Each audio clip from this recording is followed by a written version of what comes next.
మీలో ఎవ్వరికైనా బాధలు కానీ ఏమైనా ఉంటే ఈ వీడియో చూసిన తర్వాత మీ బాధలన్నీ పోతాయండి. మీరే ఒక ఇన్స్పిరేషన్గా తీసుకుంటారు ఈ వీడియోని. ఎందుకు ఇలా చెప్తున్నానో వీడియో చూడండి. కన్నయ్య కంటే ఇన్స్పిరేషన్ ఇంకెవ్వరూ లేదండి. ఎందుకంటే కన్నయ్య చిన్నప్పుడే వాళ్ళ తల్లిదండ్రులకు దూరం అయ్యాడు. తర్వాత తన సొంత మామయ్యకి కూడా దూరం అయ్యాడు. వెంటనే రాధకి కూడా దూరం అయ్యాడు. ఇంతమందిని దూరం చేసుకున్న కన్నయ్య ఏ రోజు బాధపడలేదు. ఎప్పుడు నవ్వుతూ ఒకరిని నవ్విస్తూ సంతోషంగా గడిపి తన బాధని ఏ రోజు తన మొహంలో చూపించుకోలేదు. అలానే ఈ జనరేషన్ వాళ్ళలో కూడా చాలామంది ఉన్నారు. వాళ్ళని ఇన్స్పిరేషన్‌గా తీసుకొని మనం కూడా అలానే నవ్వుతూ, నవ్విస్తూ ఉందాం. మనం బాధపడినా మనకొచ్చేది ఏమీ ఉండదు. మనం ఎప్పుడు ఉంటామో, ఎప్పుడు పోతామో ఎవ్వరికీ తెలీదు కదా! ఉన్న కొన్ని డేస్ అయినా హ్యాపీగా, సంతోషంగా గడపండి.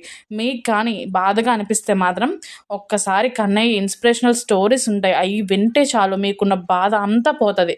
కన్నయ్యనైతే నేను చాలా ఇన్స్పిరేషన్‌గా తీసుకుంటున్నానండి. కన్నయ్య కంటే ఇన్స్పిరేషన్ ఎవ్వరు ఉండరు. దయచేసి మీరు బాధపడితే మాత్రం కన్నయ్య వీడియోస్, ఇంకా ఫోటోస్ అవి చూస్తుంటే చాలు మనసంతా ప్రశాంతంగా ఉంటది. ఓకేనా?